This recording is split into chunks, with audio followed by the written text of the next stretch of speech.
El paso por favor, buenos días otra vez. Bueno, siempre que estoy en esta situación me acuerdo de la frase de Luis de que tengo que presentar al impresentable de este señor, pues no hace falta que lo presente nadie. O sea, todos lo conocemos, es amigo común. Tengo que decir que para mí es el tocayo que al que tengo más afecto en el mundo de la filatelia y más respeto. Por tanto, pues muchísimas gracias por tu presencia. Hoy nos va a hablar José Manuel Grandela sobre el sello como arma de guerra. Es decir, todos sabemos que José Manuel, dentro de sus especialidades, está, bueno, la astrofilatelia en forma muy focalizada, en la cual pues él tiene una presencia y un protagonismo internacional muy importante, pero luego pues es un estudioso y un historiador muy profundo y muy interesante en todo lo que tiene que ver con la relación entre la filatelia y el ejército y los conflictos bélicos. Ha hecho profundizaciones históricas muy importantes y siempre, además, tiene la ventaja de que aunque no sea o sí filatélico, da igual, el tema de que nos hable siempre es interesante y muy ameno. Muchas gracias, Manuel. Muchas gracias a ti. Bueno, buenos días a todos, muchas gracias por haber venido. Cuando se pusieron las listas para elaborar las conferencias que se podían dar a lo largo de este curso, pues no sé, yo sobre la marcha digo, yo quiero hablar de algo, pero claro, he encontrado cosas muy curiosas, pero no siempre están dentro del ámbito filatélico, que es el que corresponde a la sociedad filatélica en la que estamos. Pero en este caso es tanta la aglomeración de documentación que tengo que, bueno, he ido escarbando y al final digo, caramba, pues tengo, y no ya para una conferencia, tengo para unas cuantas. Pero bueno, como comienzo, es un tema curioso, algunos habréis oído posiblemente algo, habréis leído algo, pero así todo tan recopiladito como lo voy a poner yo ahora, pues no. Me voy a centrar prácticamente en la Segunda Guerra Mundial. Hay antecedentes previos y posteriores, etc. Obviamente el sello, he puesto esta imagen, me ha parecido muy significativa, están cargando proyectiles de artillería antiaérea y bueno, evidentemente es munición. Bueno, que conste que yo quería haber puesto el sello como munición de guerra, pero no me cabía. Entonces he puesto arma porque es más corto. Pero bueno, viene a ser lo mismo. Indudablemente en la guerra lo que se intenta es matar al enemigo o por lo menos causarle baja y lo más efectivo pues es lo que estamos viendo ahí. Pero imaginarse un sello que le pueda hacer una brecha frente a alguien o dejarle inútil, pues... Pero resulta que sí, porque como todos tenemos en la cabeza mayor o menor capacidad y mayor o menor actividad, tenemos un cerebro y ese cerebro lo llevan todos los humanos y todos los humanos son los que se ponen en uniforme en las guerras y luchan, pues si de alguna forma se puede atacar a ese cerebro sin necesidad de destruirlo con una bala o con un explosivo cualquiera, pues se consigue, es mucho más barato, consigues un efecto igual, que es que el enemigo deje de dispararte o deje de defenderse o deje de atacar y es mucho más rentable. Y si encima lo utilizas como sello desde el punto de vista filatélico, pues solo. Vamos a empezar la Segunda Guerra Mundial y empieza. ¿Quién le da el mando? ¿Dónde está José Pedro? No está José Pedro. ¿Qué pasa? El siguiente.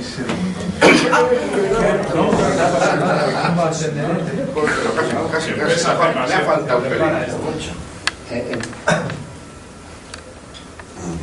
Con esta flechita debe salir. Bueno, aquí tenemos una serie hecha por los alemanes, la Alemania nazi de Hitler. Sabéis, en el 1 de septiembre del 39 el ejército alemán invade Polonia y automáticamente Inglaterra y Francia les declara la guerra. Tenían ciertos acuerdos con Polonia de que si era invadida, atacada, etcétera. ¿Y eso? Norma de guerra. Hay que pagar. Bueno, el caso es que la guerra se inicia, el propio Hitler se sorprende. Ciérrale. Ahí, ahorita. Cuidado. No.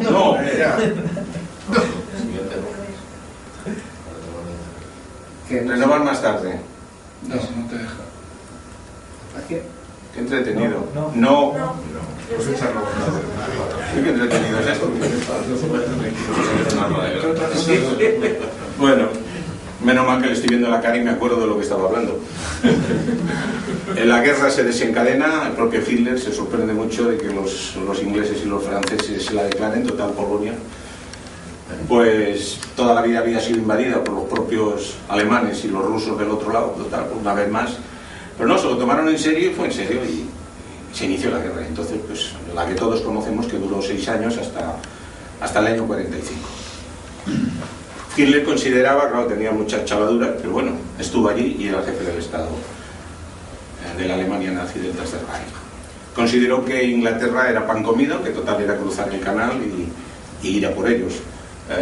Para adelantar un poco las cosas, los británicos mandaron un ejército expedicionario a Bélgica y Francia, y todo el mundo se acordará del famoso desastre de Dunkerque, donde tuvieron que salir incluso nadando de vuelta para Inglaterra, en bañeras, en árboles, en todo lo que había. O sea, aquello fue una catástrofe total. Y entonces, pues como ya estaba destruido el ejército británico, Hitler dice, pues vamos a invadir la Gran Bretaña. Se lo promete Goering, que era el mariscal de las fuerzas aéreas alemanas, le dice, eso está chupado, vamos para allá. Y lo primero que hacen es editar sellos, claro, porque si ya van a llegar allí, pues vamos a editar sellos. Este sello es auténtico, alemán, con Hitler, etc.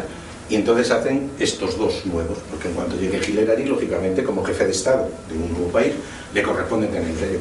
Como veis, tiene la hechura de los sellos británicos, el Postage Revenue, 2 peniques y medio, GB de Gran Bretaña, pero ojo, SS, que no quede duda de que vamos a decir que es un gobierno bipartito. Incluso se permiten el lujo, ¿no?, de hacer ya incluso unos matasellos, Este lo hicieron posteriormente, convencidos, a pesar de que ya para entonces habían pasado muchas cosas. Aquí estoy hablando del año 40, en el 41 habían pasado muchas cosas y ya era bastante más difícil que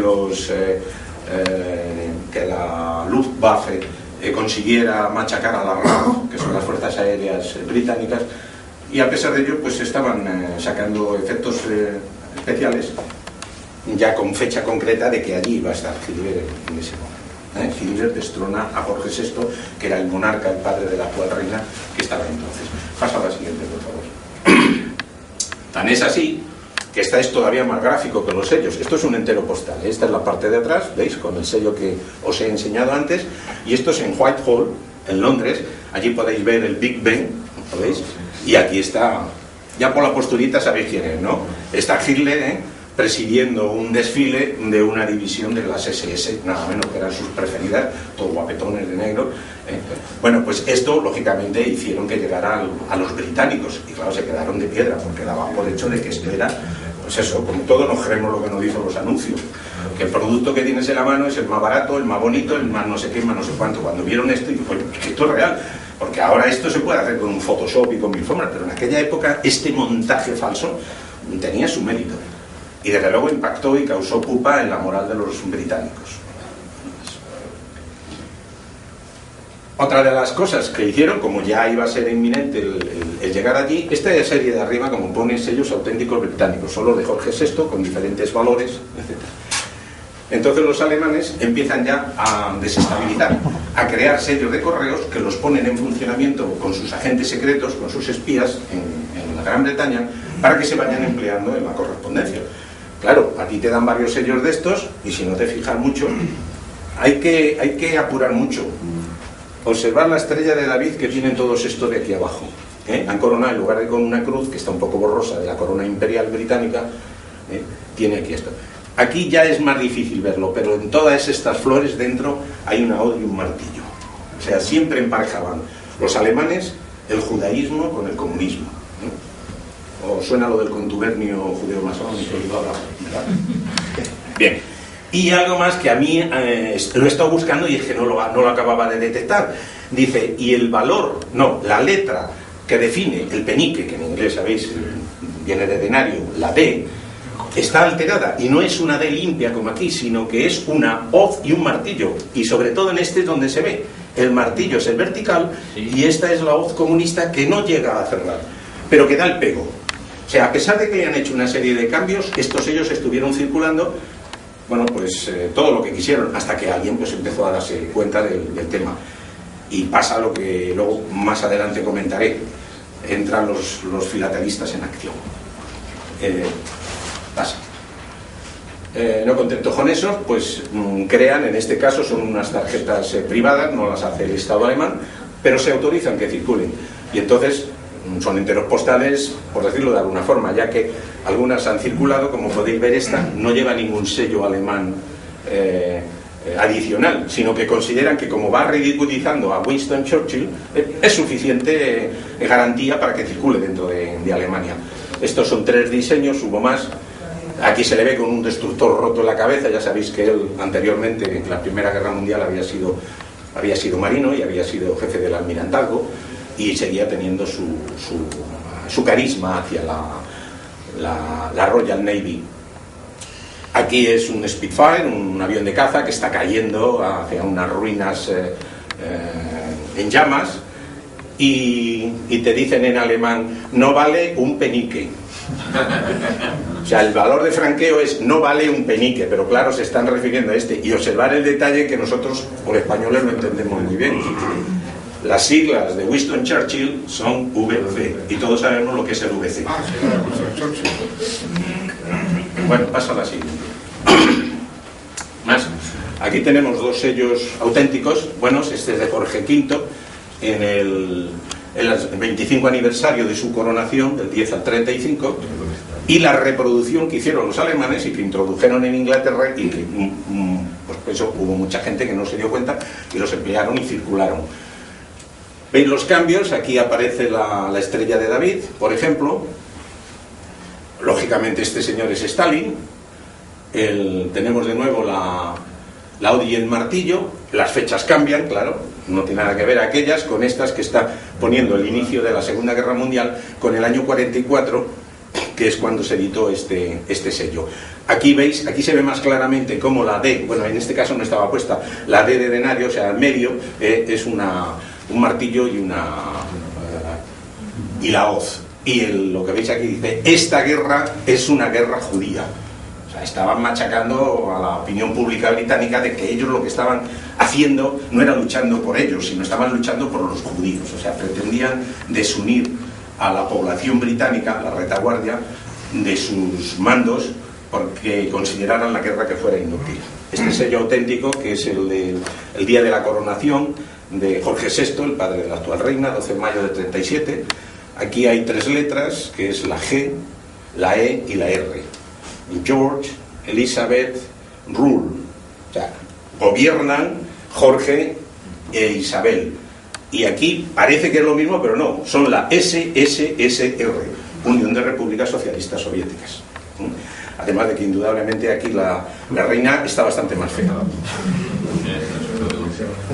Aquí vuelve a aparecer lo de la URSS, Britania, y menciona la conferencia de Teherán que había tenido lugar poco antes, en la que el presidente Roosevelt, Churchill, en representación de Gran Bretaña, y Stalin habían tomado una serie de medidas muy importantes, y lo pone aquí como si hubiesen claudicado los ingleses frente a los rusos, ya que Stalin exigió que se abriera el segundo frente, desde la famosa invasión de Normandía y los ataques desde el norte de África hacia el sur de Europa. Él los exigía para aliviar la presión enorme de los ejércitos alemanes que estaban en el frente del este. Bueno, pues puede pasar. Esto es una cosa muy, muy curiosa. Vosotros sabéis que los británicos, en toda su Commonwealth, en todo su imperio, echaron mano de toda la gente que tenían. Siempre lo han hecho, son muy solidarios en eso, los australianos, los neozelandeses, en menor medida los indios, sudafricanos, etcétera, etcétera. Bueno, pues hubo un gran contingente de indios que trajeron, cuando digo indios, hindúes, indios de la India, que vinieron y concretamente fueron con el 8º ejército británico al norte de África, y allí se las vieron con Rommel. Bueno, pues cogieron muchos prisioneros los alemanes en el Alamein, hicieron una escabechina y cogieron del orden de 6.000 prisioneros indios. Y les dieron, alguien muy inteligente del servicio secreto alemán, dijo: oye, ¿y vosotros que allí os maltratan los británicos? Recordad los problemas que hubo con Gandhi, y eso que él era el patriarca de la paz y de la no violencia, pero los indios ya venían de tiempo atrás queriendo independizarse. Claro, durante la Guerra Mundial no era el momento adecuado, pero acabó la guerra y la verdad es que si habéis visto Gandhi, habéis visto las escabechinas que incluso hicieron los británicos con la población que quería ser independiente. Pues los alemanes se dieron cuenta de esto y dijeron, coño, los han traído, pero los han traído a la fuerza. Y en los campos de concentración que tenían en el norte de África, les estuvieron preguntando, a ver, ¿quién se quiere pasar con nosotros? ¿Quién quiere darle patadas en la entrepierna a los británicos que os han traído aquí? Que se presentaron en masa. O sea, se quedó el campo de concentración vacío. Eran 6.000 y pico. Así, pues a la venta. Se los llevan para Alemania, dejan unos cuantos en Italia y el resto se lo llevan a Alemania. Y allí les fomentan, les preparan y tal, les llegan a dar el uniforme alemán y crean una legión. Algo parecido a la que hubo después de nuestra división azul, que al principio era una gran división azul, o sea, una gran división, pero luego el contingente quedó reducido y pasó a llamarse legión azul, es decir, unos 2.000 y pico, 3.000 hombres, que fue lo que pasó con los indios. Exigieron, como siempre, que como tenían su religión, pues ir con turbante, con lo cual a los alemanes no les gustaba un pelo, pero no les quedaba más remedio. Patrocinaron y divulgaron mucho los colores que son los actuales de la bandera de la India, y son sellos simbólicos. Esto de hindúe, y lo de Assad es ejército. Ya la moneda pues era una moneda pseudo inventada. Y estos señores, una vez que crearon esta unidad militar, empezaron a pasearla por toda Europa a ver dónde podía hacer mejor servicio al ejército alemán. Y la verdad es que incluso nos los trajeron aquí al ladito. Nos trajeron a Francia pegados a la frontera con España, cosa que yo no he leído en ningún libro por ahí, que me parece una cosa bastante curiosa, ¿no? El que estuvieran allí con la vigilancia alemana, estuvieran los indios, pero vamos, darle con turbante, pensarían que era de la Guardia de Franco en aquella época. José Manuel, ¿puedo hacer una pregunta?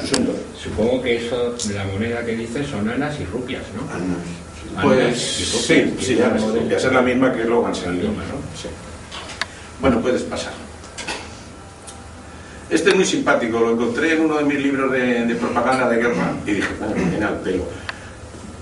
Los británicos se hartan de toda esta actividad psicológica porque están viendo con sus sensores y demás, y por los comentarios de la gente que están haciendo pupa, o sea que realmente están desestabilizando, ya no son un bloque unitario, ¿no? Que hay que defenderse del invasor y tal.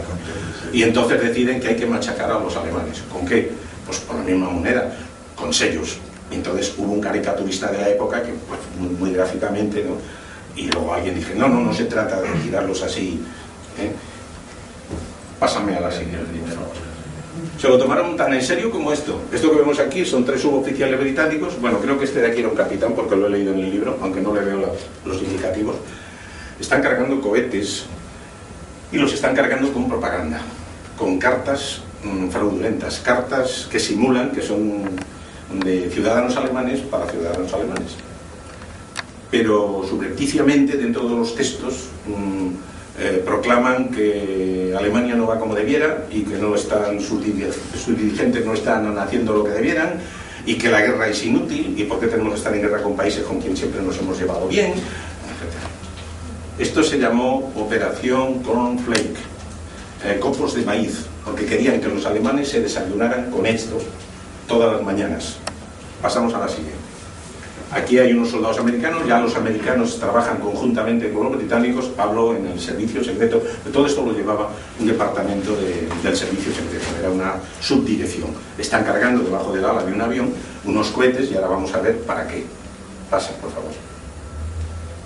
La historia es, esto es un tren postal alemán, lógicamente es un dibujo, pero es un dibujo hecho para esta circunstancia.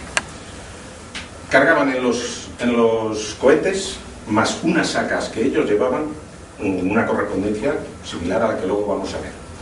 Esa correspondencia llevaba dentro octavillas desestabilizadoras y encima de vez en cuando le añadían algún sello, como ya veremos más adelante, algún sello falso, es decir, que procuraban gastarse lo menos posible.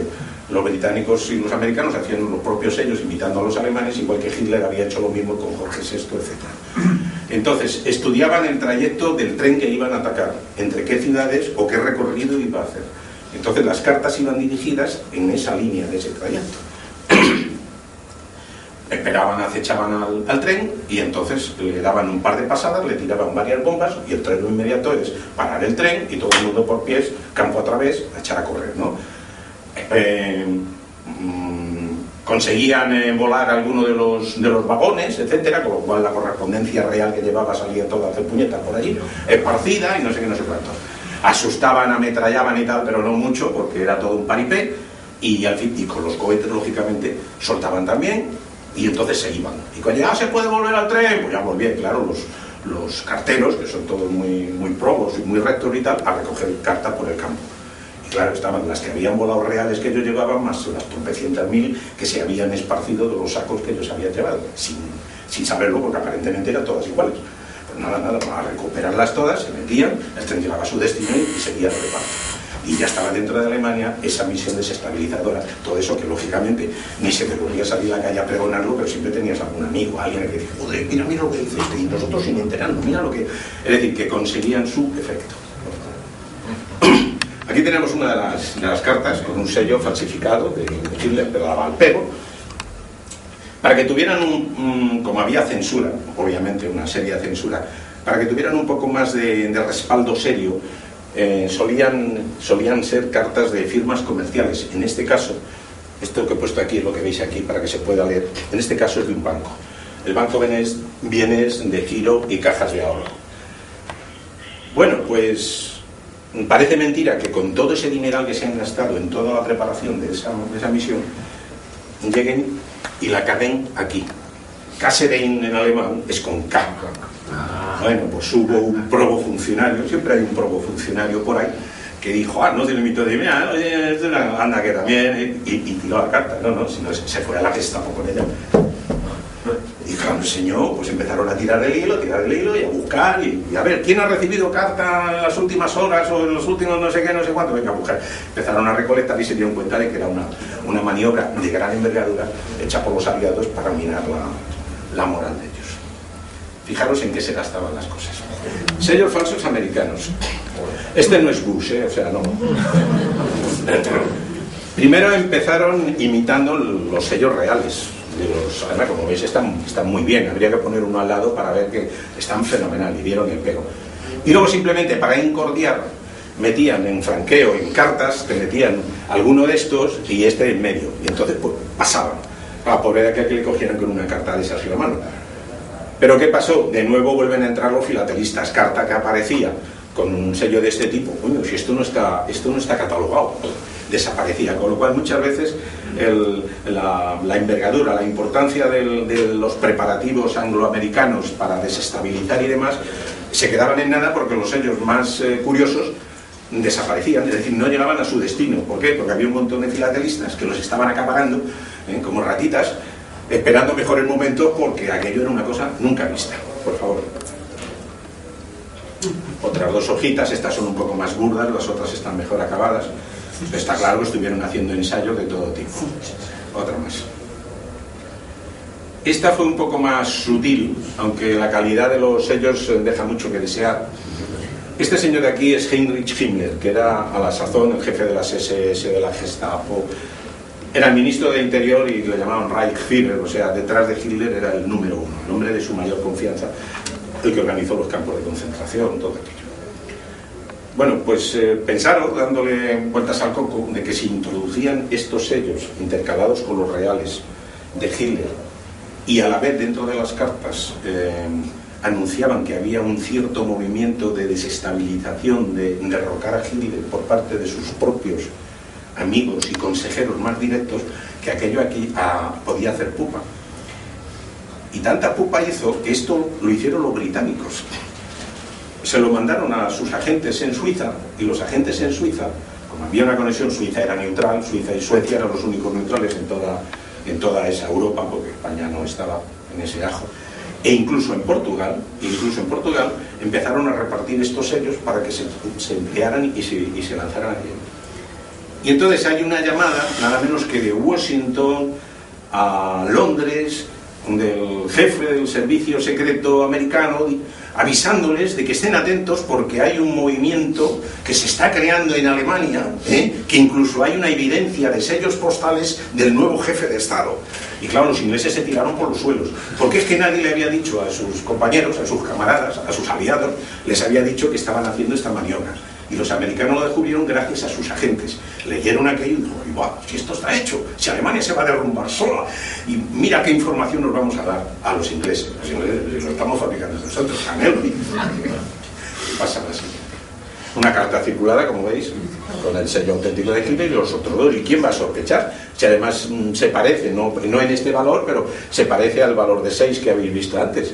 Y además era un hombre de una credibilidad total, vamos, Heinrich Himmler, detrás de Hitler era el número 1, ¿quién iba a dudar de nada? Pues no, era para ir soterrando la moral. Y bueno, en los cuarteles y en los ejércitos fue una comidilla, pensando de que esto iba en serio, ¿no? Adelante.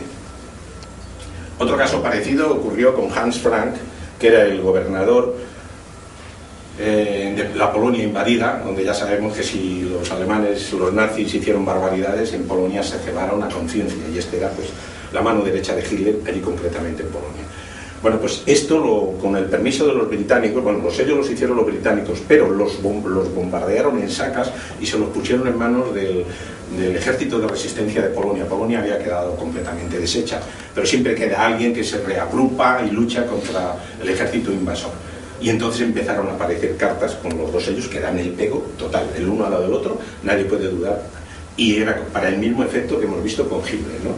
Pensar de que este hombre iba a quedarse con Polonia en contra de la máxima autoridad de Hitler. No contentos con utilizar los sellos de correos normales y corrientes, aprovecharon también pues cualquier otra posibilidad. En este caso son sellos para ayudar a la ayuda de invierno. Aquí en nuestra guerra civil hubo eso de la cocina para los soldados, ropas para el invierno, etcétera. Era algo muy normal, era una acuestación. Pero claro, evidentemente tenemos aquí a Himmler pasando la hucha con una calavera, pero tiene un revólver en la mano. O sea, joder, vaya forma de pedir una ayuda voluntaria, ¿no?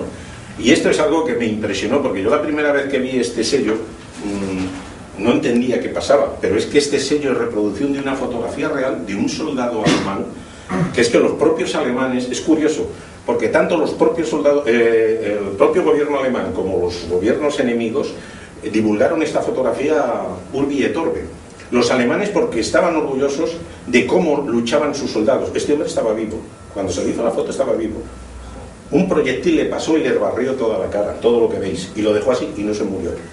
Y entonces ellos lo sacaron y lo estuvieron diciendo aquí qué valor tienen los soldados alemanes que siguen luchando por la patria en estas condiciones. Claro, tienen una segunda lectura aquí en el fondo, como veis, a dos generalotes, uno de ellos parece ser Goering por la corpulencia y demás, ¿no?, brindando con champán, es decir, que mientras estos se juegan el tipo, los otros viven como Dios en la retaguardia.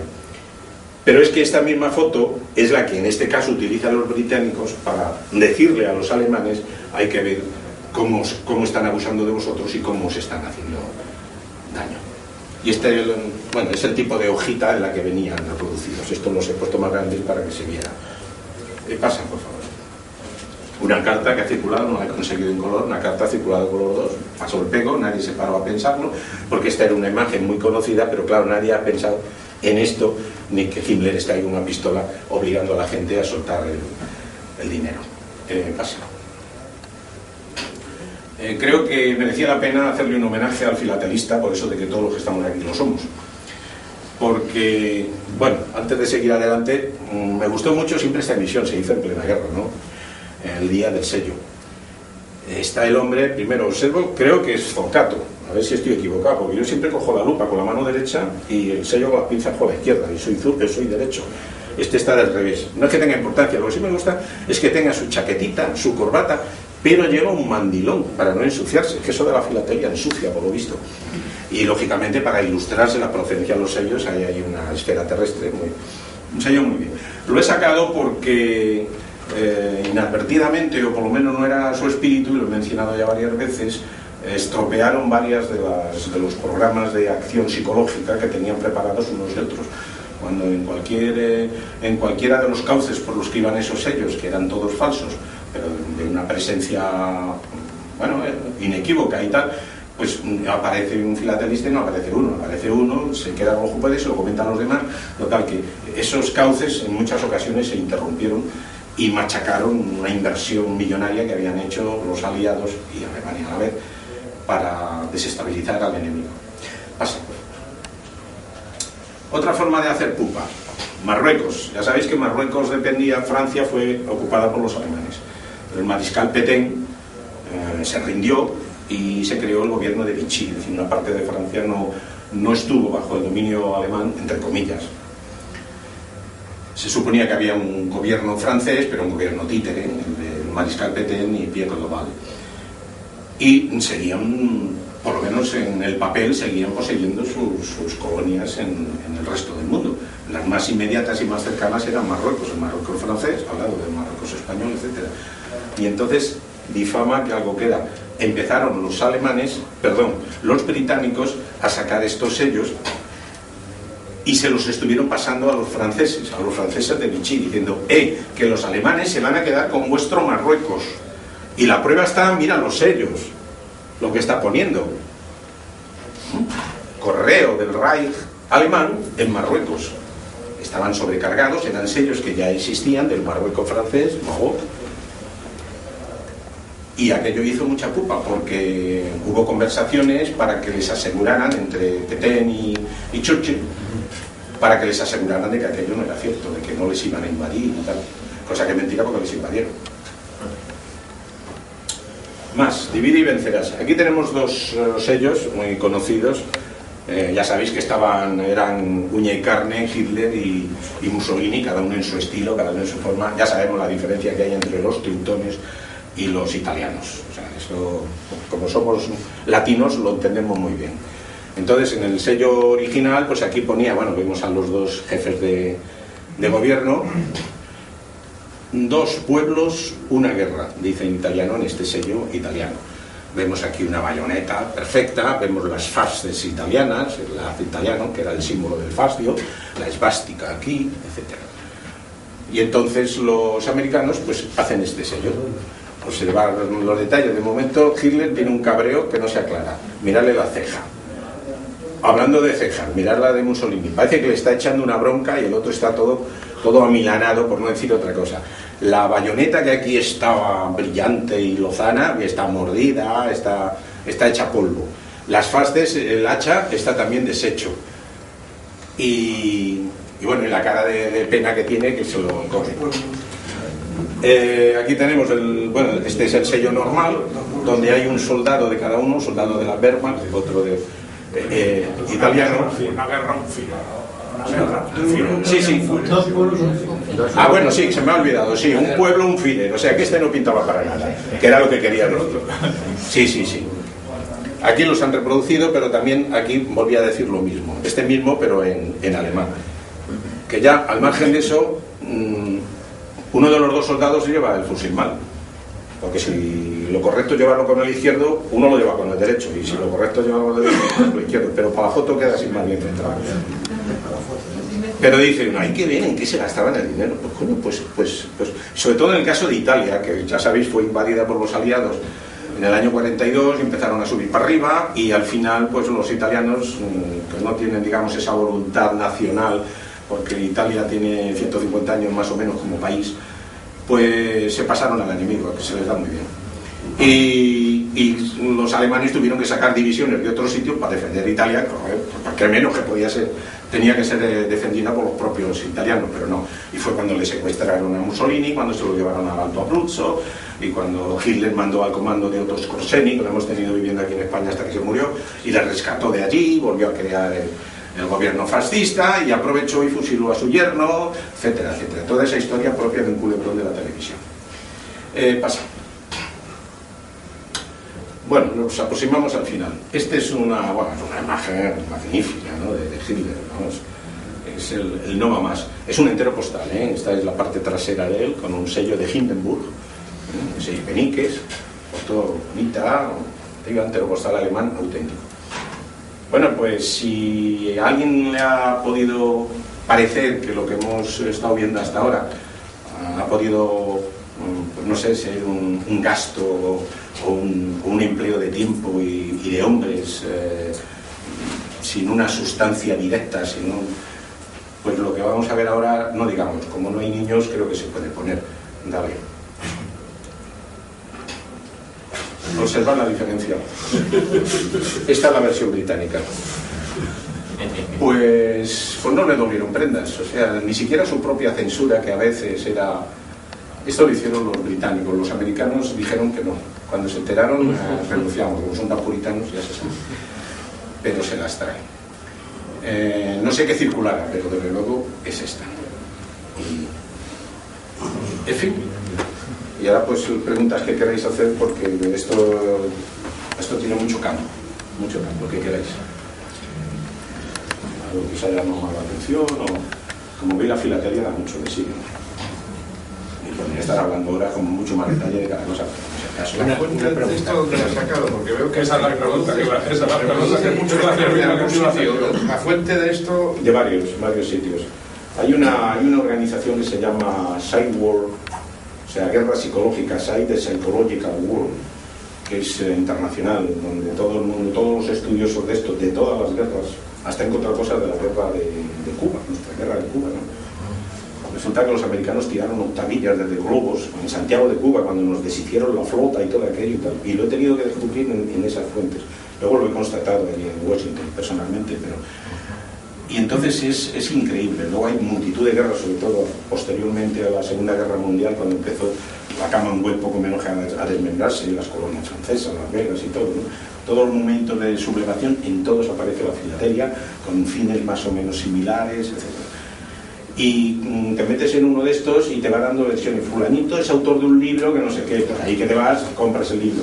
Y menganito no sé qué. O esto en el departamento de guerra, que ya le ha quitado la censura, porque ha habido limitaciones de estas hasta hace bien poco, ¿no? Hasta los 50 años de acabar la Segunda Guerra Mundial, documentos relativamente importantes no eran accesibles a los estudiosos, y ahora sí. Entonces hay cosas, pues... Hay más, pero para más veces. Los sellos y cartas circulados son difíciles de encontrar, ¿no? Porque yo no he visto así ninguno. Nuevos sí he visto alguno. Ha habido falsificaciones de algunos de ellos, hechas posteriormente. Como precisamente los filatelistas los acapararon en su momento y tal, y dijeron, pues esto es un chollo como siempre. Cuando se huele dinero aparece... poco, ¿no? Debe haber. Sí, hay muy pocos. De hecho, las emisiones estas oscilaban entre 5.000... La máxima creo que eran 13.000 efectos, realmente era poco, pero también es que era muy difícil introducirlos en el país y que no saltara el propio funcionario de pronto y dijera, ¿qué? ¿Y esto? Los que habrán destruido, claro, que hacen daño. Sí, hay algunos, la Waterloo británica, ayer el otro día me lo comentaban de que ha vendido sus archivos. Y entonces han salido unas cosas increíbles, entre ellas algunos de estos y las planchas en las que se fabricaron. No he mencionado para nada, porque no era el caso, pero utilizaron, quizás algunos lo habréis oído o visto en alguna película, la falsificación de dinero, que esa fue muchísimo más importante, digamos, porque el efecto fue más directo.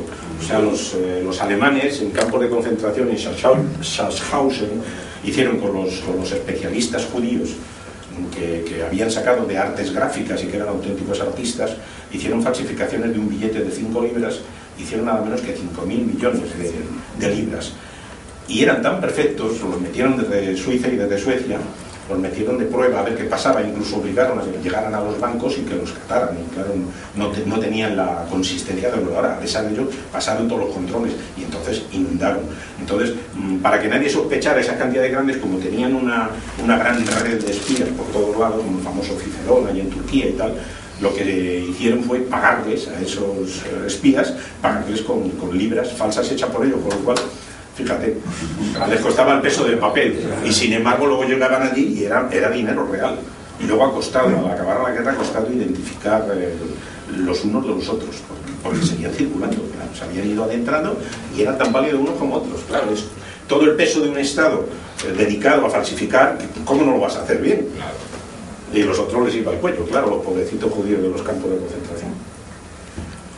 Bueno, pues... En la guerra civil nuestra, tú has hablado mucho sobre esto en otras ocasiones, pero no explícitamente del sello, sino de, por ejemplo, de documentación lanzada por cohetes, de lo que son enteros postales con impresiones, digamos, de estabilización psicológica, etcétera, etcétera.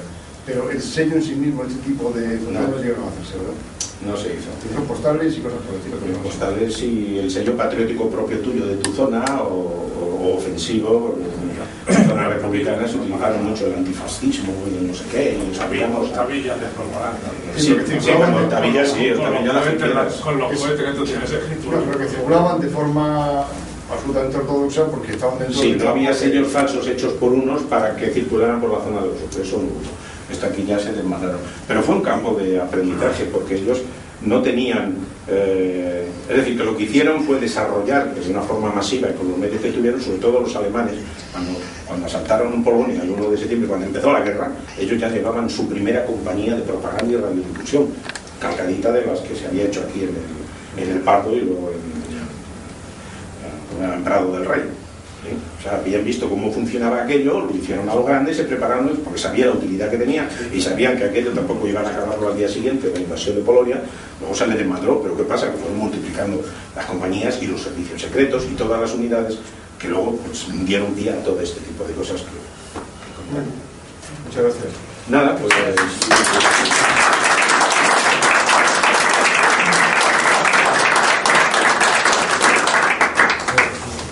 Me toca representar, y no sé por qué, al presidente de la sociedad, cosa que es muy curiosa. Entonces, como José Manuel es conocidísimo de todos, un experto en un montón de temas de historia postal, es un experto en enteros postales, pues la verdad es que no necesita presentación de ningún tipo. Es miembro de la Real Academia Hispánica, es presidente de la Sociedad Filatélica de Madrid, experto, jurado, muchísimas cosas. Nos va a hablar sobre el correo urgente, los precursores del correo urgente, y yo creo que lo mejor que puede hacer es dejar que hable él. Nada más. Gracias. Sí, que si me hubiera presentado mi amigo Luis Martínez Reina, me hubiera dicho el impresentable de José Manuel. Entonces ya lo complemento y ya está todo hecho, ¿no? Bueno, pues buenos días, muchas gracias por venir, sobre todo los no filatélicos. Y hoy voy a hablaros y quiero comentar con vosotros algunos aspectos del correo urgente. Lo primero que quería comentar es cómo empezó mi afición al correo urgente. Pues mi afición al correo urgente empezó un día que yo estaba sentado ahí y Paco Aracil estaba sentado aquí. Y Paco nos habló del correo urgente. Y a partir de ahí pues empezó mi interés en el tema. Paco, para el que tenga interés en profundidad, ha escrito un libro muy interesante sobre el correo urgente en general en España y en sus dependencias postales, y yo voy a tratar solamente una parte que es, bueno, la génesis, cómo aparece, qué es lo que ocurre en el correo urgente español antes de su oficialización. A ver si lo doy bien a... Vale. Los inicios formales en España del correo urgente, bueno, pues para el correo urgente del interior de la nación, pues surgen en 1905. El 1 de julio de 1905, pues aparece un sello, el sello de Pegaso, que todos conocéis, en el cual, con una tarifa especial, se genera el correo urgente para el interior de la nación. Hay un Real Decreto que lo regula, publicado en la Gaceta de Madrid, y como digo, el 1 de julio de 1905 empieza formalmente el correo urgente. Para el aspecto internacional es posterior, fijaros que hay que irse 23 años más tarde, entonces el 29 de febrero del año 28 se regula el correo urgente internacional, que inicia el 7 de marzo del 28. Son iniciaciones muy tardías en ambos casos. De hecho, una cosa son los inicios formales y otra cosa son los inicios reales. La documentación más antigua que conocemos sobre el correo urgente pues nos lo ha proporcionado otro ilustre asistente a la charla, que es mi buen amigo Fernando Alonso, que en el exhaustivo estudio que hizo sobre el archivo de Simón Ruiz en Medina del Campo, pues allí analizó un total de 56.725 cartas de las cuales él, fijaros, encontró cartas que podían tener un cierto carácter de urgencia, y es un tema que hemos debatido muchas veces él y yo, porque ¿qué es una carta urgente? Sobre eso entraremos ahora después. Pero en fin, hay cartas en este archivo que es del siglo XVI, en el cual aparecen indicaciones de urgencia en el texto de 68 piezas y algunas con una explicitación concreta de un sobreprecio por la urgencia de 5, es decir, un total de 73 cartas urgentes. Quiero llamar la atención en que esto supone escasamente un 1,4 por 1000. Esta proporción de frecuencia, yo diría casi de infrecuencia, del correo urgente se mantiene a lo largo de toda la historia del correo urgente. Las cartas urgentes son excepcionalmente raras. Por supuesto, muchísimo más raras que el correo certificado. O sea, eso sin duda. Pero quiero dejarlo aquí reflejado. Bien, hay algunas referencias documentales. ¿Se ha pasado solo o lo ha pasado tú? Ah, coño.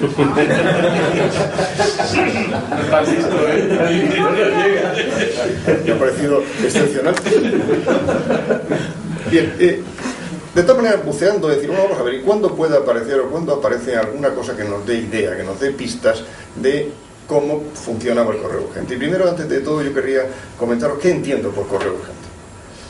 Yo entiendo por correo urgente pues aquella correspondencia en la cual el remitente tenía una intención y era que llegara de una forma más ágil y rápida que por correo ordinario. Este era el asunto. Y claro, eso se plasma de muchas maneras, o entregándolo cuando ya no se puede entregar, o yendo más deprisa de lo que suele ir el correo, o utilizando una vía de transporte alternativa más rápida, o provocando una distribución más ágil. Llamo vuestra atención que el correo urgente formal del que hemos hablado, del que aparece en el año 5 o en el año 28, solamente lo que hace es agilizar la distribución. Pero lo demás es exactamente igual. No va ni por vías más rápidas ni de otra manera. Sencillamente agiliza la distribución. Por tanto, yo todo lo que tiene que ver con la agilización en su conjunto lo he considerado de alguna forma correo urgente. O sea, ¿por qué? Porque esa intención estaba manifiesta en el que remitía la correspondencia. ¿Dónde encontró las primeras referencias documentales, que es lo que aparece en la transparencia que estáis viendo?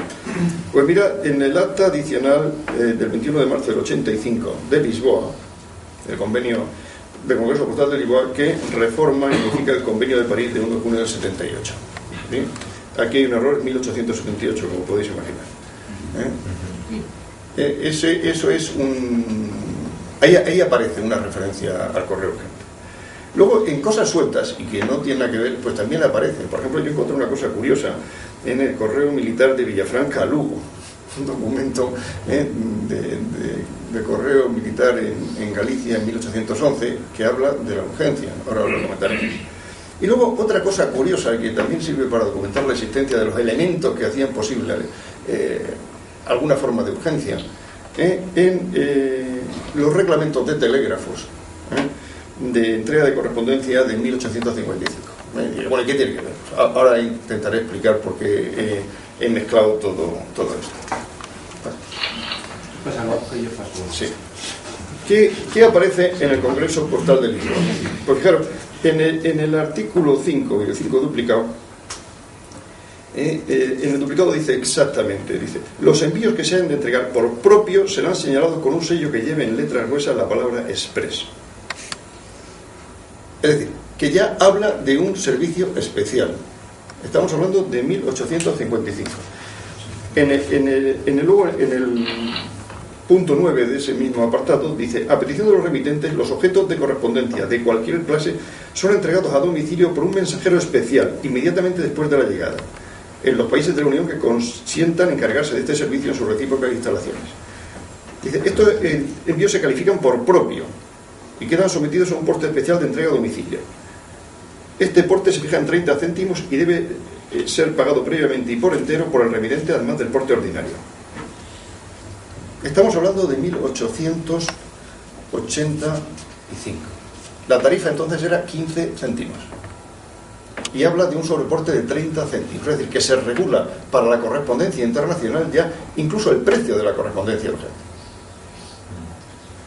Y se regula de la misma forma que luego vimos que en el año 28 funcionaba, es decir, en el año 28 no lo vamos a tratar hoy, porque hoy vamos a hablar de antecedentes, pero cuando la correspondencia internacional valía 40 céntimos, el sobreporte de urgencia eran 80, es decir, el doble. O sea, se mantiene el criterio, es lo que quiero decir. Pero fijaros ahí que habla de un mensajero especial, que habla de por propio, que antes hablaba ponía express. Es decir, eso son terminología que ya en la UPU se aceptaba para la indicación, no se aceptaba, se regulaba para la identificación y toda la canalización del correo urgente. Dice, cuando el objeto va destinado a una localidad donde no hay oficina de correos, la administración de correos destinataria puede percibir un porte complementario igual al porte señalado para la entrega por propio en su servicio interior. Es decir, se supone que había unos servicios especiales de entrega por propio en el servicio interior.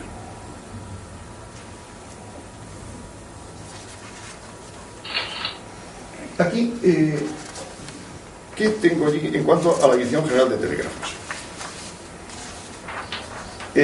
Bueno, en el número circular del 29 de agosto del 60, os pongo esta, pero hay circulares anteriores y posteriores. Lo que pasa es que cuando estaba preparando esto tenía más a mano esta circular, que por cierto la tengo aquí, fotocopiada.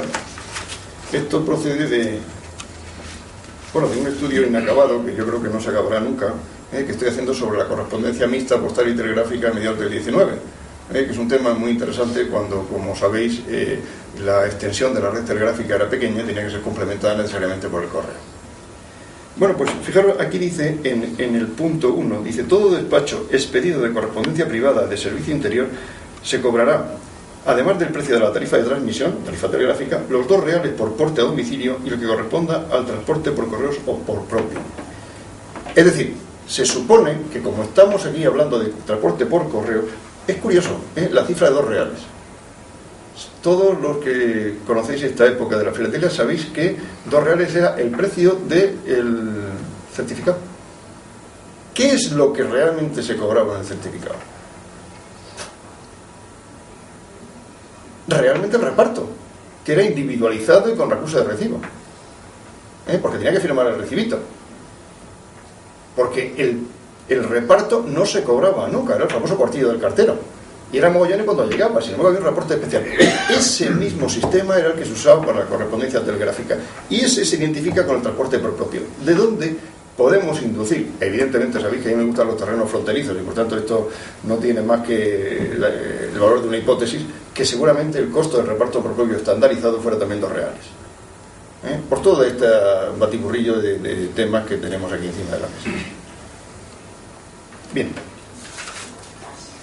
Otro tema curioso, y este ya es puro anecdótico, para que veáis que el transporte urgente estaba regulado. Perdón, en cuanto a la correspondencia telegráfica, aquí tenéis un ejemplar de un telegrama circulado en 1858,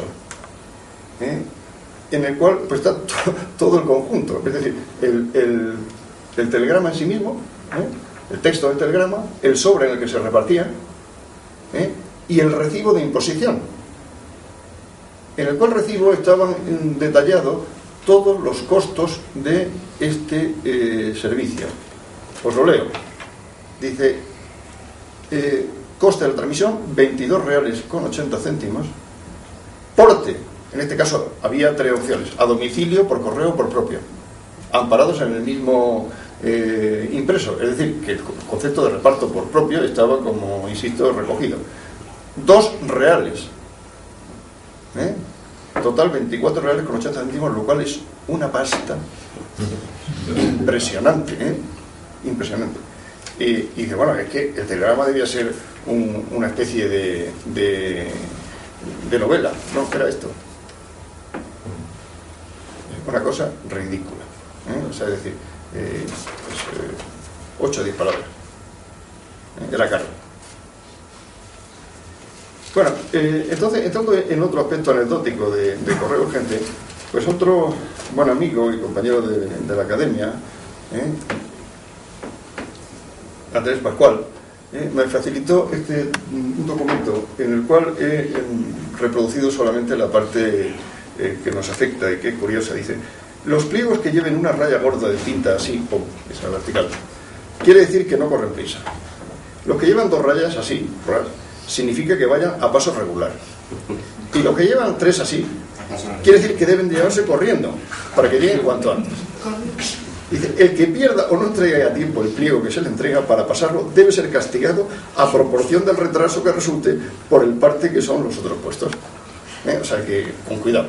O sea que, quiero decirte que no solamente en lo que llamaríamos correspondencia particular, que es la normal y todo esto, sino en todas las formas de correspondencia, siempre ha habido una necesidad y una sensación de que haya cosas que vayan con urgencias diferentes. Aquí reproduzco ya desde un punto de vista real una de las primeras cartas urgentes conocidas, cuya fotocopia me facilitó Fernando, como he comentado hace un momento, del archivo de Simón Ruiz, del 1 de julio de 1570. La he puesto porque la caligrafía es muy bonita, y además yo creo que es legible para todos, ¿no? A pesar de ser una caligrafía del siglo XVI. Dice: si se diera esta carta mañana domingo hasta las 9 horas de la tarde, se le pague al ¿cómo se llama? A este correo 12 exacto. Digo 12 reales. Esto es curioso, O sea, aquí está que, hombre, no dice urgente en ningún sitio, pero si haces la cuenta de dónde salía, dónde llegaba y el tiempo que le daban para llegar, es que iba deprisa, O sea, que estas son de las que, sin ninguna duda, pues están explicitando un sentimiento de urgencia, y son de las más completas de las 8 que cita en su estudio Fernando, de que no solamente llevan una indicación real de urgencia, sino una indicación de precio. Bueno, pues ya, ahora ya, como yo creo que lo que nos gusta es ver cartas, yo, pues mira, cuando empecé a interesarme por correo urgente, pues claro, pues me pasó pues esto, ¿no? Es decir, bien, empecé con las cartas con el sello del año 5, pero luego empezando, bueno, ¿y por qué no habrá antes? ¿Qué cosa más curiosa? ¿Y cómo funcionaba cuando...? Bueno, y te das cuenta de que con frecuencia lo que había era, bueno, pues una intención, y ponía urgente. Y urgente no sabe si lo que quería era que le respondieran urgente, o que fuera urgente, o cómo fuera. Y la verdad es que no lo sabremos nunca, de hecho. Lo que sí os puedo decir es que, analizando todas las cartas anteriores al año 5 que tengo, no tengo demasiadas porque la verdad es que son infrecuentes, pero tengo casi un centenar, os puedo decir que si ves la fecha de salida y la fecha de llegada, es excepcional. Un 60% son en el mismo día, un 30% un día, es decir, cosa que, analizadas las cartas que funcionaban de otra manera, no se daba. Por lo tanto, había una realidad en la urgencia. Esto, en las cartas que ha analizado Paco Aracil en su libro, también lo manifiesta, y yo evidentemente puedo testificarlo. Bueno, aquí os voy a encontrar pues las distintas modalidades que me he ido encontrando, y que yo creo que pues tiene algún interés, insisto, todo anterior al año 5. La primera es esta, que como veis es una carta del 18, catalana, en la cual circula de Orgaña a Calaf, tarda exactamente un día, y la indicación es una de las que de alguna forma estábamos esperando que apareciera, por expreso. Claro, como está en catalán pone per express. La siguiente vuelve a ser otra catalana del siglo XVIII. Ahí la indicación es otra de las previstas por propio, per propio en este caso. Otros ámbitos de circulación del correo con un ámbito de urgencia. Pues esta es una bonita carta de la Primera Guerra Carlista que circula de Orquieta a Santisteban el 22 de diciembre de 1836. La marca es muy bonita, los que coleccionan carlismo les gusta mucho porque no hay más, y eso gusta, ¿no? Y la indicación de la urgencia es curiosa. Fijaos lo que pone ahí. Dice: de justicia en justicia, muy urgente, luego, luego. A ver, ¿qué quiere decir eso? Justicia, como sabéis, los justicias eran los alguaciles municipales, eran empleados municipales. Y entonces, evidentemente, la transmisión por correo hubiera sido complicada, Entonces iba el alguacil de un pueblo al límite del término municipal, se la daba al alguacil de otro pueblo, que la llevaba donde tenía que llegar, porque si no, no llegaba. Esta es una carta cuyo texto lamento no haber reproducido, pero os lo comento muy, muy sintéticamente. Con frecuencia sabéis que las guerras carlistas han sido guerras que, según el análisis del que las haya hecho, pues tenían enfoques diferentes, como siempre, que todo esto se interpreta.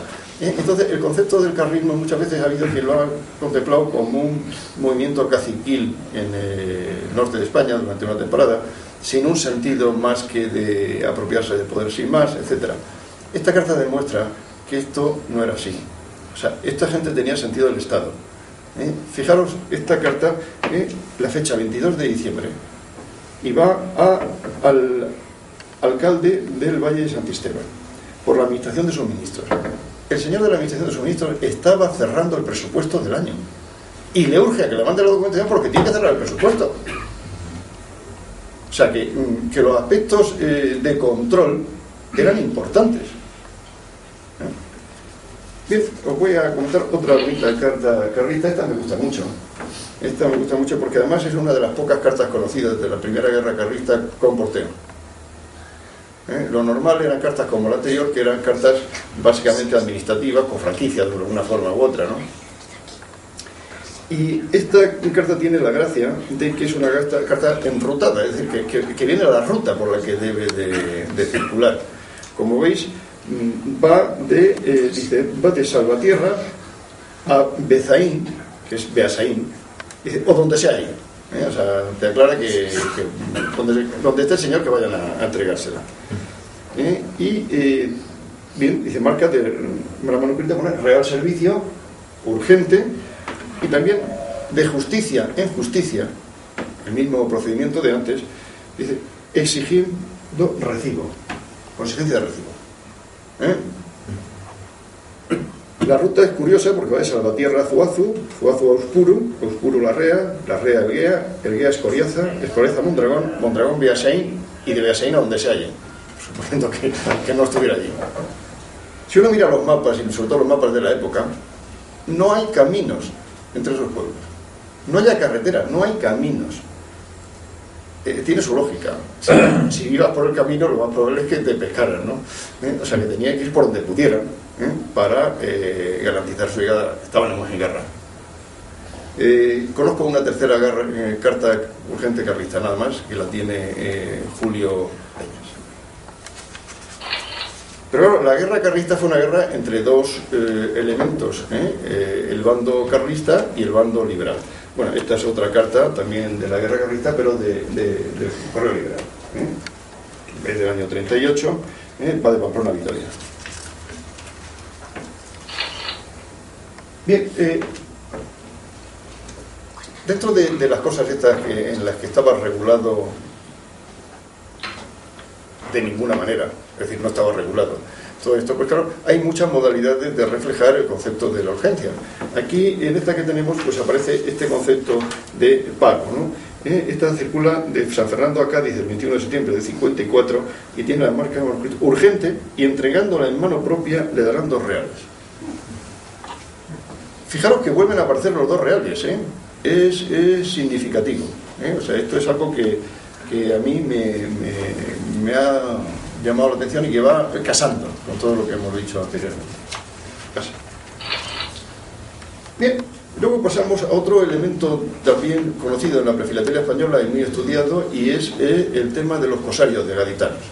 Los cosarios gaditanos, como sabéis, eran recaderos que lo que hacían era que en un momento de la historia de Cádiz, de una enorme capacidad comercial, fijaros que es curioso, en la época la actividad comercial de Cádiz era mucho más grande que la de Sevilla, mucho más grande que la de Barcelona, y era muy significativo, y tenía unos servicios de mensajería muy importantes y muy extendidos, con cantidad de recaderos, de los famosos cosarios, ¿no? Correos privados. Correos privados, exactamente, que ya... que les gustaba de los correos privados. Eso es, y que, fijaros, pero fíjate tú, es curioso porque entonces, a diferencia de ahora, Fernando, como siempre, tira con bala, dundum, etcétera, que matan y hacen agujeros grandes, ahora están permitidos. ahora son legales los correos privados. Entonces eran tolerados siempre y cuando fueran a través del correo. Es curioso. Es decir, un cosario gaditano, para entrar dentro de la ortodoxia legal, lo que tenía era que llevar, o sea, tú entregabas la carta al cosario. El cosario tenía que llevársela al destinatario. Y el cosario tenía que pasársela por correo, pagar, y luego entregársela al destinatario. Claro, si nosotros miramos todas las cartas de cosarios conocidas, y hay colecciones fantásticas de cosarios, pues encontramos excepcionalmente una marca. Eso lo sabemos todos, porque el cosario pues tenía la misma tendencia de eludir impuestos como ahora, o sea, es decir, algo que se mantiene y se solidifica con el tiempo. Esta la he puesto ahí porque bueno, la marca ha salido muy borrosa. Aquí es de la compañía de Verdugo, no se ve prácticamente, que estaría aquí. O sea, perdonadme, pero eso sí, o sea, la reproducción no ha quedado muy bien, pero bueno. Lo que quiero deciros es que esta sí lleva, hasta pasado por el correo, excepcional. Os diré que es la única carta urgente de cosario gaditano pasada por correos que conozco. La única, porque la demás, además conozco 4 o 5, no es que conozca muchas más, pero no han pasado por correo, ¿no? Es curioso porque fijaros, estamos en el año 49, pero eso se extiende. A continuación veis otras 3 cartas de cosarios. En estas ya sí se ven un poco mejor las marcas de los cosarios correspondientes, que os he indicado ahí a mano. Todas estas, excepto la primera, que llegó el mismo día, las demás tardaron un día. O sea que esto es significativo. Bueno, la primera de Pausadela y Recuero, del 1 del 4 del 59, la segunda de la compañía de Verdugo y la tercera de Pausadela de compañía. Sabéis que Pausadela cambió de denominación, pero sigue siendo de esto. Bueno, pero no solamente había mensajeros en cosarios, también los había en Cataluña. Y también había algunos momentos excepcionales en que había correspondencia urgente. Esta es un Salvador Hernando, un mandadero, un recadero catalán. Esta está circulando en 1870, y bueno, la indicación, como veis, siempre manuscrita, por Salvador Hernando, urgente, o sea, todo normal. Esta es otro mandadero, pero este es un mandadero anónimo, también de Moya, Barcelona, el 6 de junio del 71. Bien, luego entramos en cartas circuladas por el correo de alguna forma un tanto rara. Fijaros, es curioso. Esta carta de arriba, la primera, de Jerez a Cádiz, el 1 de junio del 75, lleva las aspas de porte pagado. Estamos en 1875. La sensación que tengo es que esta carta no circuló por el correo, sino que se mantuvo el hábito de cruzar las aspas cuando ya has pagado previamente al que la lleva, para que no la pague el que la recibe. Este es el concepto. La segunda no, la segunda es una carta que evidentemente pasa por el correo con todas las de la ley, le pone su multa correspondiente por no llevar sello, porque estamos ya en 1871, y le pone con urgencia y correctamente. Bien, fijaros, lo más normal en este tipo de cartas es que, dado que el correo funcionaba con unos hábitos y una rutina determinada, la urgencia se contemplaba con dificultad. Entonces, la mayoría de las cartas urgentes que aparecen ahí responden o bien a mandaderos, cosarios, mensajeros, llamémosle lo que sea, o propios personalmente enviados, o que no estaban regulados ni establecidos formalmente como tal. Entonces, lo único que son sobrescritos que, a pesar de que están ya fuera de la época prefilatélica, formalmente debían de estar sellos, pues llevan las indicaciones ahí. Pues el primero lo he puesto curioso porque es el único muy que he encontrado con latina, ¿no? Y en fin, no deja de tener su gracia. Pero vamos, la intención era que fuera súper urgente. Había veces que el sentido de la urgencia era tal que querían hasta puntualizar la hora. Perdóname, pero es que esto me lo escanearon precipitadamente y se estaba salida las cartas, bueno, un desastre, pero lo siento. Fíjate, estas cartas de San Fernando a Cádiz, urgente a las 4, la primera. La segunda, urgente, vapor de las 6:15, o sea, ya son más precisos. Si vamos a la siguiente, urgente a las 8. O sea, es decir, muchas modalidades, como veis, de significar el concepto de la urgencia. Luego hay otras, había también, bueno, Cádiz es una maravilla para el estudio de las alternativas múltiples que había de correspondencia oficial y privada en el siglo XIX. Había un servicio muy curioso que es el servicio de góndola. Las góndolas eran una especie de coches de caballos que hacían un determinado trayecto y que iban más deprisa.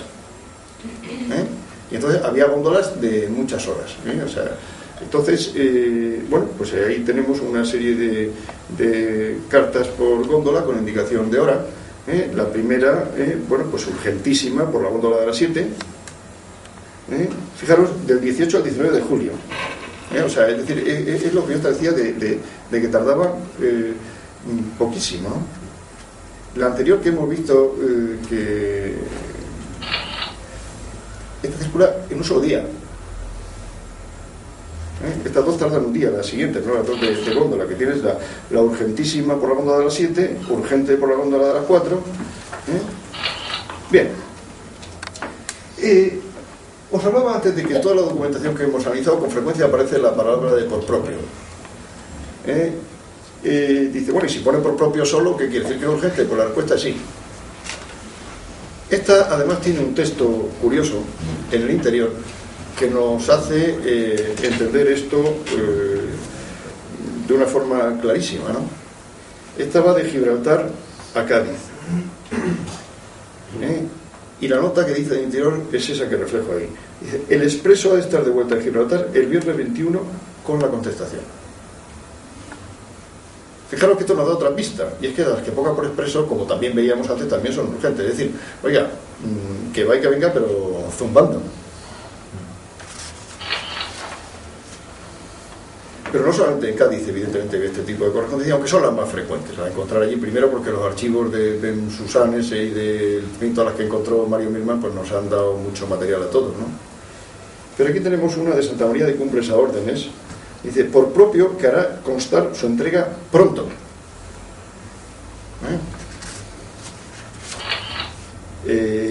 Esta es de Aviñó a Moya, un catalana, que dice, bueno, pues por expreso.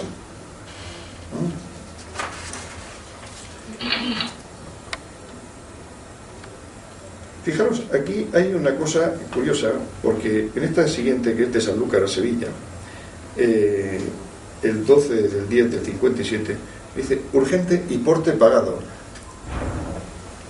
¿Qué quiere decir porte pagado? Obviamente que lo ha pagado. Pero ¿quiere decir por exclusión que los demás no lo habían pagado? Pues yo creo que no. Porque quien cobraba era el que hacía el reparto. Entonces tengo la sensación de que las demás cartas que no pongan porte pagado o indicación de pago es que se pagaba el destino anterior de los datos reales, que era el hábito normal cuando se distribuye la correspondencia con los términos que hemos estado hablando.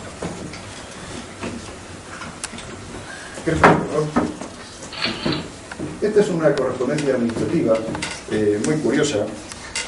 Esta va de Cegama, del Gobierno Superior Político de Guipúzcoa, en el año 48, 1848. Es una carta que no es una carta, es una envuelta. Es una envuelta. Y en el interior esta envuelta contenía cartas a su vez. Pero en el interior de la envuelta viene un texto curioso, que pásalo. ¿Puedes pasar, por favor? Y dice eso. No se lo voy a leer por si no se lee bien.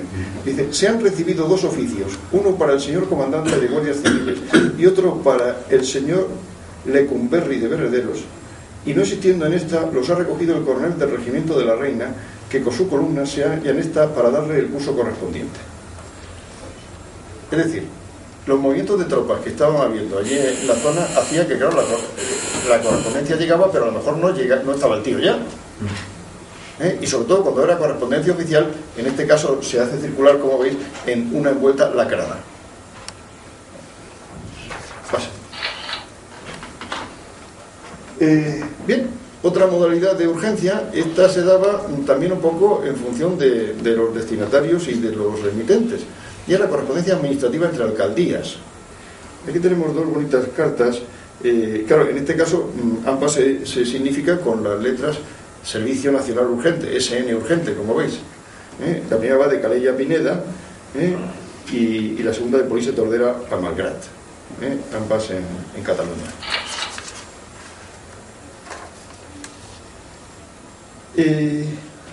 Esta otra carta curiosa. La verdad es que todas las cartas urgentes tienen un texto curioso, pero claro, no vamos a leerlo todo porque si no eso sería muy largo. Pero fijaros, esta es una carta urgente curiosa que además va por el correo, como veis ahí, con su baeza correspondiente y tal. Va de Tortosa a Mora de Ebro el 28 de agosto del 45, y no resisto la tentación de señalar el texto porque es muy curioso. Ahí lo dejo. Voy a leerlo. Dice: el muy ilustre señor intendente de la provincia me ordena e invite a los pueblos del partido para que satisfagan el tercer trimestre en el modo que los anteriores, por todo el día 31 del presente mes, imponiéndome la más estrecha responsabilidad. O sea, le está diciendo, mi jefe me dice que tenéis que pagar. Dice, y como voy a ser imposible poderse verificar con tanta perentoriedad, he prometido que por todo el día 15 del mes entrante quedaré ingresado, contando con las inequívocas pruebas me tienen dadas todos los pueblos de este partido en general. O sea, ya ahora empieza a hacer la pelota. Y lo veis. Espero pues del aprecio me ha manifestado ese ayuntamiento contribuirá a que no quede fallida la promesa dada a mi superior jefe, prestando al propio tiempo una prueba de amor y respeto a su majestad la reina, que Dios guarde. Tortosa, 25 de agosto de 1845. O sea, es decir, esto es una forma de presión psicológica, pero sin llegar a más. Bueno, otra modalidad de urgencia, y por lo que decía antes, era el concepto que se tiene de lo que son las estafetas. Las estafetas eran unos servicios a caballo que había para comunicar Málaga con Cádiz y San Roque, es decir, Gibraltar con Cádiz, que tenía unos servicios, en un caso de 2 veces a la semana y otro de 1 vez a la semana, especialmente ágiles. Y entonces, fijaros, estas estafetas funcionaron no solamente en la época prefilatélica, sino en la filatélica. Esta es una primera de las estafetas de San Roque, del 27, entonces, obviamente, esta era una carta que fue de Gibraltar a Cádiz. Otra también, sin más. Esta siguiente que pongo aquí para que veáis que en la época filatélica se mantuvo también el concepto de estafeta.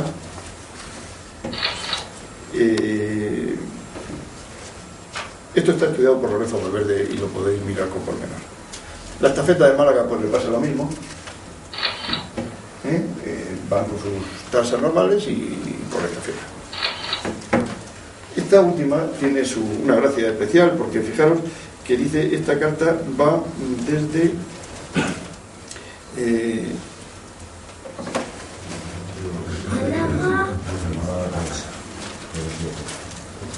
va de Jerez a Oporto. Y aquí una indicación curiosa, dice, por estafeta, vía Cádiz, por paquete del gobierno.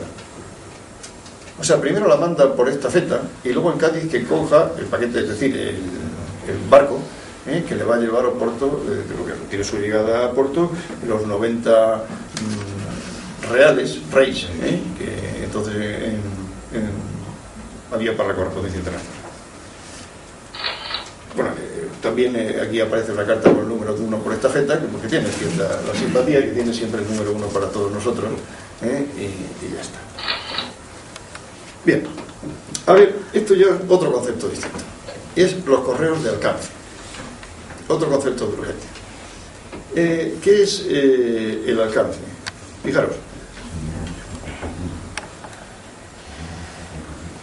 las cartas, el proceso era el siguiente: tú cogías una carta, la echabas en el buzón, en la reja, que se llamaba entonces, la reja, porque es que sencillamente había una ventana con rejas y eso, la reja estaba abierta, tú tirabas eso por ahí y se acabó. O sea, el concepto de buzón es posterior, pero ahí se echaba un cajón y a partir de ahí se seleccionaba. Una vez que se seleccionaba en correos y se clasificaba, iba, estamos ya en la época filatélica, claramente estamos hablando del año 69, pues había unos servicios de ferrocarril razonablemente extendidos por toda España, se llevaban a la estación de ferrocarril, Se transportaban, llegaban a la estación de destino, se volvían a clasificar y se repartían. Ese era el proceso normal. Pero ¿qué pasaba cuando llegabas al correo? Pues que hay un momento en que la reja, entre comillas, no era solo reja, es que había que cerrar la ventana. Ya no podías echar la carta. ¿Por qué? Porque necesitaban un tiempo mínimo para clasificar las cartas para llevarlas a tren. Claro, eso normalmente en Madrid, que es donde empieza este servicio, se hacía 2 horas antes de la salida del tren. Es decir, que el cierre formal de la reja dependía del destino al que fuese la carta. No era lo mismo coger el ambulante de Andalucía que coger el ambulante de Irún, que coger el que fuera, que salían a horas diferentes, pero lo que sí que es verdad es que 2 horas antes ya no te recogían la correspondencia. Eso provocó algunas demandas por parte de empresarios y comerciantes madrileños, porque les llegaba la correspondencia repartida y no les daba tiempo a contestar en el día. Entonces se decidió establecer lo que se llamó el servicio de alcance. El servicio de alcance consistía en que una vez que se cerraba la reja estaba en la Puerta del Sol, en el edificio donde actualmente está la Comunidad de Madrid. ¿Vale? Ahí estaba, era la Casa de Correos. Pues en ese momento que se cerraba la reja, un cartero se ponía con su cartera en la Puerta del Sol y allí la gente le iba dando las cartas. El Madrid de 1869 era más reducido y la verdad es que eso estaba a tiro de piedra de todos los comerciantes que querían.